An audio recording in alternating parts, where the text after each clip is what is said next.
I started having problems with my hands, swelling, pain, and I went to several doctors and was finally diagnosed with rheumatoid arthritis. Peggy Salmon is one of over 2 million Americans who have endured the fatigue, morning stiffness, and chronic pain associated with rheumatoid arthritis. And it generally is bilaterally symmetrical, meaning it's on both sides of the body. So, for example, if you have it in your right hand, you'll very likely have it in your left as well. As both a patient and a member of Dr. Wilson's office staff, Peggy knows the symptoms of rheumatoid arthritis all too well. You can't hardly get up out of the bed. It's difficult to walk. Unlike the more prevalent osteoarthritis, the rheumatoid variety is an autoimmune disorder where, for unknown reasons, the lining of the joints, or synovium, is attacked by the body's own immune system. The barrage causes swelling and intense pain and eventually compromises the cartilage and bone.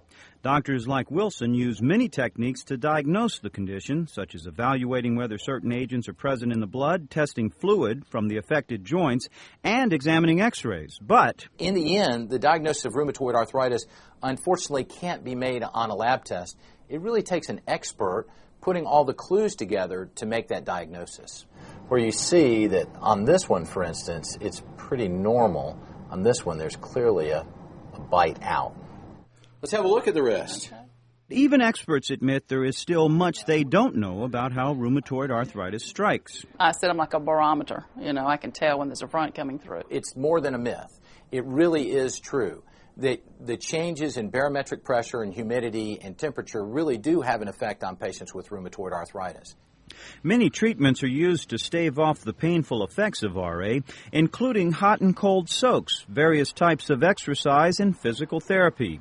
A panoply of medicines are also used, starting with aspirin and currently ending with drugs called biologic agents that work by suppressing specific components of the body's immune system. A biggest difference. I'm not as stiff in the mornings when I get up. If I stop during the day and rest a little bit, I don't have that pain of getting up and going again. Okay, put your chin on your chest.